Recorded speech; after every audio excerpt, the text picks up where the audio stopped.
असली खजाना। किसी गांव में रामलाल नाम का एक किसान अपनी पत्नी और 4 बेटों के साथ रहता था। रामलाल खेतों में काम करके अपने परिवार का पेट पालता था, लेकिन उसके चारों बेटे बहुत ही ज़्यादा आलसी थे, जो गांव में ऐसे ही इधर उधर घूमते रहते थे। एक दिन रामलाल ने अपनी पत्नी को कहा कि अभी तो मैं खेतों में काम कर रहा हूँ, लेकिन मेरे मरने के बाद इनका क्या होगा। इन्होंने कभी भी मेहनत ही नहीं की और न ही कभी खेतों में काम किया है। रामलाल की पत्नी ने कहा, धीरे धीरे ये सब काम करने लग जाएंगे, आप चिंता मत करें। समय बीतता गया और रामलाल के लड़के कोई काम नहीं लगे। एक बार रामलाल बहुत ही ज़्यादा बीमार पड़ गया और बहुत ही दिनों तक बीमार ही रहा। उसने अपनी पत्नी को कहा कि चारों बेटों को बुला कर लाएं। पत्नी ने चारों लड़कों को बुला कर ले आई। रामलाल ने कहा कि लगता है कि अब मैं ज़्यादा दिनों तक ज़िंदा नहीं रहूँगा।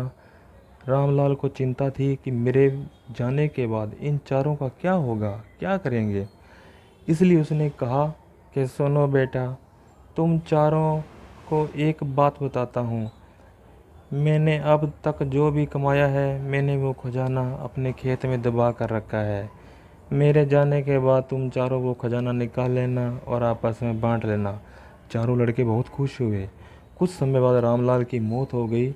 उसके बाद चारों लड़के खजाना निकालने खेत में चले गए। उन्होंने सुबह से लेकर शाम तक सारा खेत खोद दिया, लेकिन उन्हें कोई खजाना नहीं मिला। लड़कों ने घर आकर माँ को कहा कि माँ, पिताजी ने हमसे झूठ बोला था, हमें वहाँ पर कोई खजाना नहीं मिला। उसकी माँ ने कहा, अरे तुम्हारे पिताजी ने अपने जीवन में सिर्फ यही घर और खेत कमाया है, लेकिन अब तुमने खेत खोद ही दिया है, तो उसमें बीज बो दो। इसके बाद लड़कों ने बीज बोए और माँ के कहे अनुसार पानी देते रहे।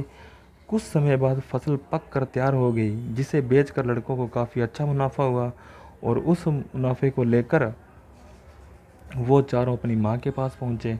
माँ ने कहा कि तुम्हारी मेहनत ही असली खजाना है, तुम्हारे पिताजी यही तो तुम्हें बताना चाहते थे। तो चारों लड़कों ने अपनी माँ से माफ़ी मांगी और सदा के लिए काम करके अपना जीवन जीने लगे। दोस्तों, इस कहानी से हमें यही शिक्षा मिलती है कि आलस्य त्याग कर मेहनत करनी चाहिए, क्योंकि मेहनत ही इंसान का असली खजाना है।